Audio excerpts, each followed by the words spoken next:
상속인들 간에 다 합의가 이루어지면 예, 자기 재산을 다 넣어가지고 더해놓고 그건 자유입니다. 가장 꼭 설명을 해서. 재산과 부채를 파악하고 유언장이 있으면 유언장의 내용대로 집행하면 된다. 예.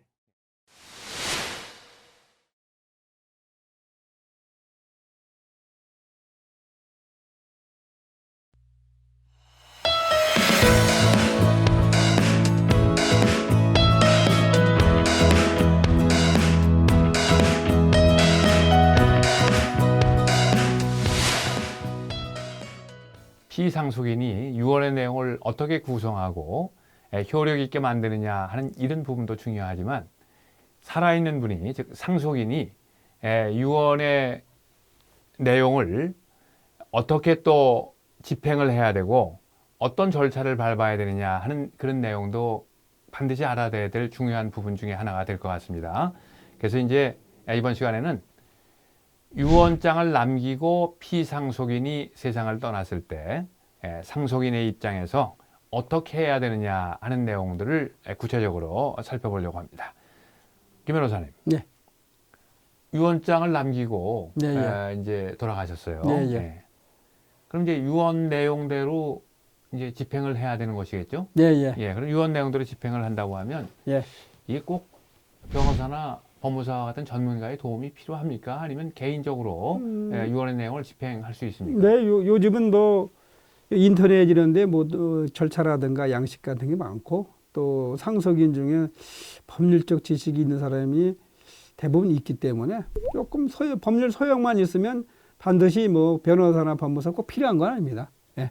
본인의 편리에 의해서 하는 것이지 필수적 절차는 아닙니다. 예. 그러니까 이제 셀프 집행이 가능하다. 예, 예. 요즘 뭐 셀프 등기 뭐 이런 얘기도 예, 많이 예, 있어서 셀프 유언 집행 가능하다. 예, 예. 근데 이제 셀프로 하는 게 이제 스스로 하는 것이 말은 쉬워도 사실 예. 이게 만만치 않을 텐데 예, 예. 만약에 전문가에게 특별히 예. 이제 김 변호사님 같은 경우에 간단한 자필 증서에 의한 유언에 대한 집행을 의뢰했다 예, 예. 하면 비용이 얼마나 예상이 될까요? 비용이요? 예. 글쎄, 저는 제 생각에 최대 이제 한 1% 정도면 충분하지 않을까. 재산에. 재산 가액의 예, 재산 가액에. 1%. 보통은 한 300에서 500 정도 하는데 예. 좀 많은 경우에는 한 1% 정도 생각하시면 될 것 같아요. 그래서 예. 1% 이내. 이내. 뭐 10억이다 그러면 1,000만 원 이내. 예. 30억이다 그러면은 1%면 3천만 원. 원. 그렇게까지는 안 듭니다. 예. 예, 그렇게까지는 안 들고요. 그 너무 겁주시면 아무도 김 변호사님 안 그렇게 찾아갑니다. 안 그러니까 제가 볼 때는 예. 1%라는 것은 뭐 작은 거죠. 뭐 아무리 많아도 500에서 1,000만 원 안 넘어갈 것 같습니다. 예. 통상은 이제 300에서 500. 예. 통상은 300만 원에서 500만 원. 예. 그러니까 이제 비용이 궁금하면은 요즘에는 변호사님들한테 그 비용 상담하면 잘 상담해 주시죠. 그렇죠. 예. 그런 것들은 법무사는 받는 금액이 딱 정해져 있습니다.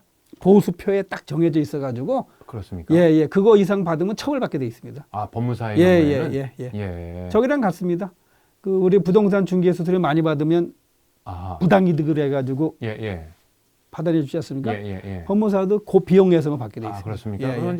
그건 이제 최고 비용일 테고 뭐 이 협상이나 이런 것도 최고 비용이라고 해놨지만 거기서 보면 뭐 이거에 따라서 50% 내지 100% 증액할 수 있다 뭐 등등 있어서 깎는 건 쉽지 않습니까? 네, 또 알파가 좀 있습니다. 하여튼 알겠습니다. 어쨌든 이 전문가들 이용하는 거 너무 두려워하지 마시고요. 뭐 비싸면 좀 싸게 해줄 수 있는 분 얼마든지 찾아서 이제 갈 수도 있겠다. 생각보다 그렇게 비싸지 않습니다. 예. 많이 들지 않습니다. 그 다음에 이제 두 번째 질문은 유언장을 남기고 돌아가셨을 때 유언을 이제 집행을 해야 될 때 꼭 법원에 가야 됩니까? 아니면 가지 않아도 되나요? 이 유언장을 갖다가 이제 누군가가 공개를 해서 공개를 해서 상속인들이 그 정도 만족한다면 갈 필요는 없는 거고요. 그거 보고 나서 불만 있으면 이거 잘못된 거다. 이거대로 집행이 어려우면 법원에 가서 이제 확인을 받은 다음에 검인을 받은 다음에 그에 따라 집행을 해야죠. 근데 그것도 이제 뭐 법원에 가서 확인을 받는 그런 증서가 있고 그런 필요가 없는 거 있고 특히 이제 공정사무실에 가서 한 공정증서 같은 건 법원에 가서 확인 받을 공증사무소 필요가 없다. 대신 해준 거니까 예, 필요 없습니다. 예. 이 말씀을 들어보니까 이제 유언을 남긴다고 할지라도 상속인들 간에 특별한 이제 이의가 없다고 하면 예. 꼭 법원에 갈 필요가 없다. 그렇습니다. 예. 예. 그러니까 이제 법원에 갈 필요가 없다. 그리고 유언의 내용대로 집행을 하게 되면 마치 네. 법정 상속을 하면서 상속인 간의 협의에 의해서 상속을 하는 것과 똑같은 그렇죠. 그런 형식을 그렇게 형식을 그렇게 취하는 형식을 것으로. 취해야겠죠. 그렇군요. 예. 예. 그러니까 이제 자필 증서로 의한 유언을 남겼다고 할지라도 예. 유언의 내용에 대해서 예. 상속인들 간에 다 합의가 그렇죠. 이루어지면 예. 꼭 이제 법원에 가서 검인 절차를 밟을 필요가 없다. 그런 그렇습니다. 예. 현실적인 아주 예. 조언입니다. 그렇군요. 그다음에 이제 부모님이 돌아가시게 되면 유언으로 이제 상속을 받는 절차를 거치게 되는데요. 이때 이제 반드시 해야 될 그런 내용들이 어떤 내용들? 그러니까는 유언으로 했으니까는 유언서에 대부분 이제 재산은 다 들어있을 테고요. 거기에 이제 재산뿐 물려받는 좋은 재산뿐만 아니라 부채도 들어있을 텐데 대부분이 거기에 그 재산은 들어가 있는데 부채는 안 들어가 있는 수가 있습니다. 유언서라 하더라도. 그래서 비록 유언서가 있다 하더라도 그 부모님의 그러니까 돌아가신 분의 적극 재산, 좋은 재산과 나쁜 재산, 부채를 확인해 봐야겠죠. 이제 재산과 부채를 파악하는데 지금 말씀 들어보니까 그 법정 상속을 하게 되면 살아있는 사람들이 뭐 재산은 좀 찾는 게 큰 어려움이 없는데 부채를 찾는데 굉장히 큰 어려움을 겪을 수 있다. 그렇죠. 이렇게 말씀하셨는데 유언장을 작성하게 되면 아마 대부분 좀 사려 깊은 유언장을 작성하시는 분들은 대부분 적어놓죠. 부채가 누구에게 얼마가 있고 하는 이런 부분들도 혹시 모르니까 한 번 더 확인하는 의미에서 이제 정부24 사이트에 들어가서 확인을 더 해보라는 거죠. 그래서 이제 재산과 부채를 파악하고 유언장이 있으면 유언장의 내용대로 집행하면 된다. 그리고 상속세를 납부한다. 그렇죠. 이렇게 돼 있는데 상속세는 뭐 재산의 규모에 상관없이 다 납부해야 되는 것은 아니죠. 그렇죠. 뭐 일정 보통 우리나라에서 한 5억 정도 이하들은 뭐 신고할 필요 없고요.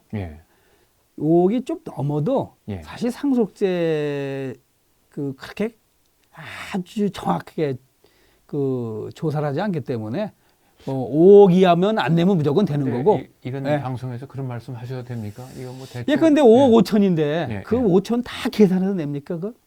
그러니까 우리가 이제 성실하려면 5억 1,000만 원이면 1,000만 원 다 내야 되는 거고 하지만 5억 언저리가 되면 거의 안 내도 된다 이렇게 보시면 됩니다. 왜냐하면 이 5억이라는 것은 국세청에서 보는 재산이랑 다르기 때문에 내가 생각하는 5억이랑 국세청에서 생각하는 5억이랑 다릅니다.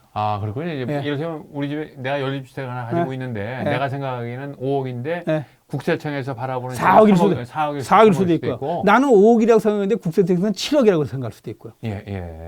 그렇다고 국세청 가서 7억이냐고 두들길 수는 없지 않습니까? 그래서 그렇군요. 그 정도 갭이 되면 크게 신경 안 써도.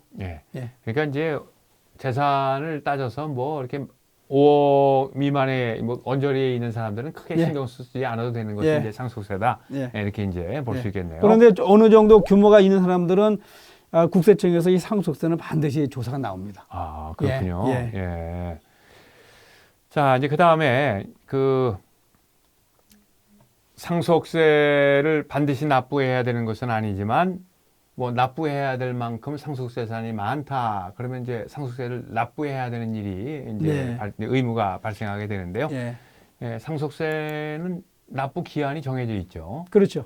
돌아가시는 날 빼고 6개월. 그러니까 뭐 돌아가시는 날이 포함된 달에 말일부터. 그러니까는 5월 5일 날 돌아가셨다. 그러면 5월 달은 빼고 6, 7, 8, 9, 10, 11월 말까지 11월 30일까지 이제 납세를 해야 되죠. 그때까지 이제 신고 납부해야 된다. 그 기간을 지나가게 되면 가산세 묻고요. 우리나라에서는 그 아주 그 다음부터 가산세가 좀 세더라고 생각보다. 그렇군요. 10,000분의 15인가 하루에 그렇게 아마 증가가 되죠. 이거 뭐 지금 뭐 6개월이 일반적이고요.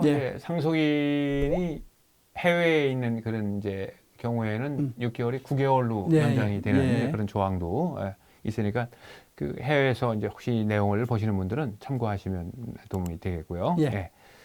자, 뭐 이제 재산을 어떻게 파악하고 부채를 어떻게 파악하는가 하는 이런 부분들은 네. 우리가 이제 다른 세션에서 다뤘으니까 그 세션들 네. 찾아서 보시면 도움이 되겠고요.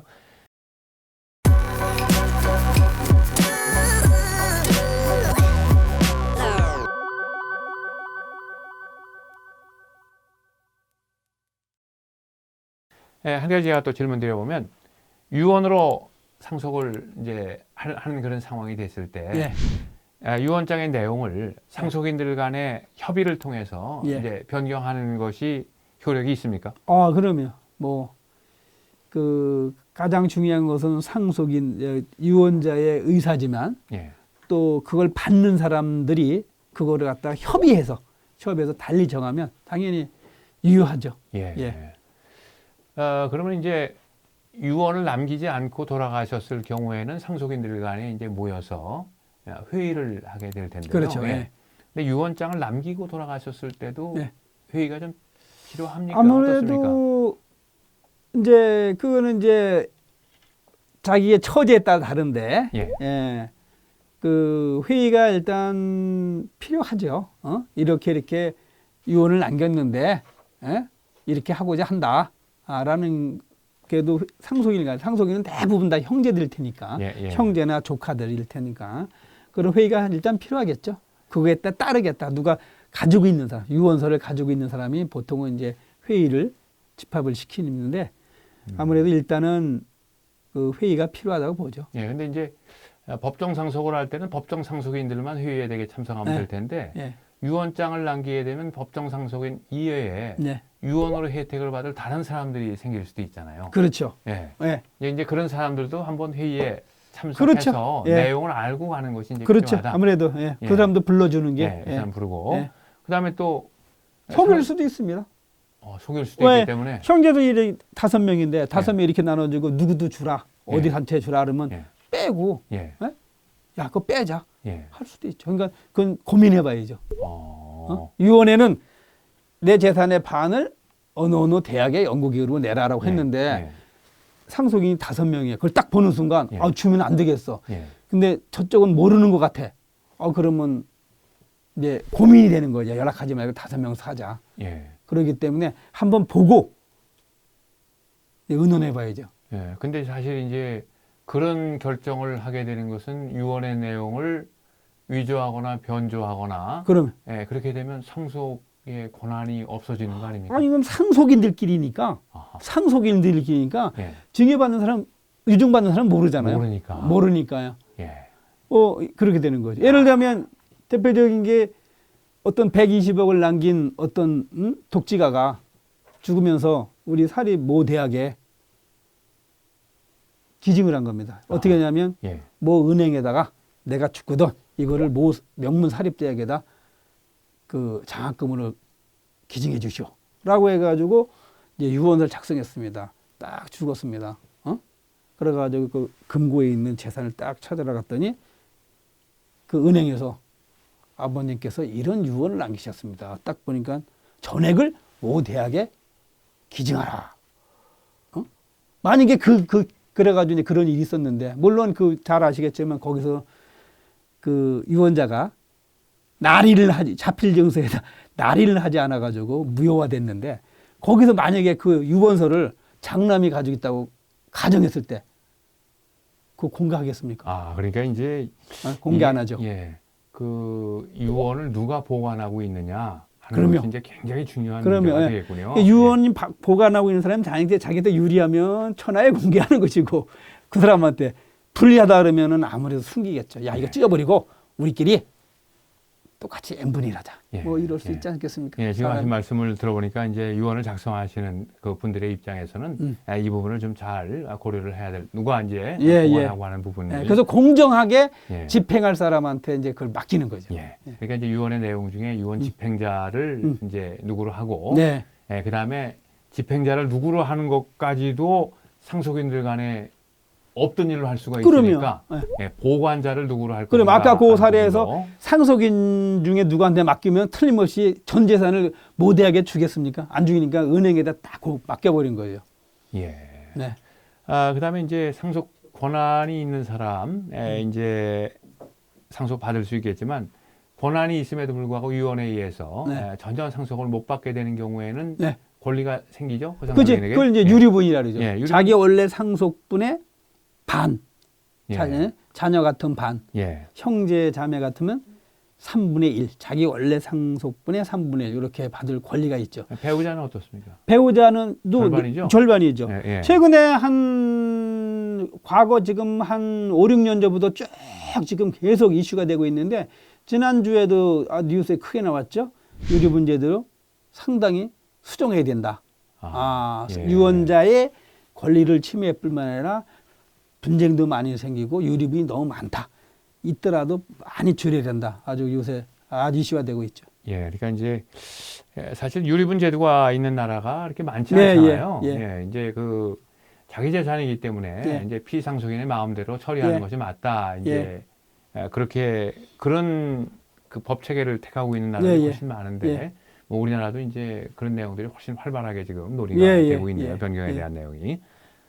예, 이제 오늘 우리 이제 살펴본 내용은 유언을 남기고 돌아가셨을 때 상속인들이 어떤 절차를 거쳐서 이제 상속 절차를 마무리할 것이냐 하는 그런 부분들을 이제 정리를 해봤습니다.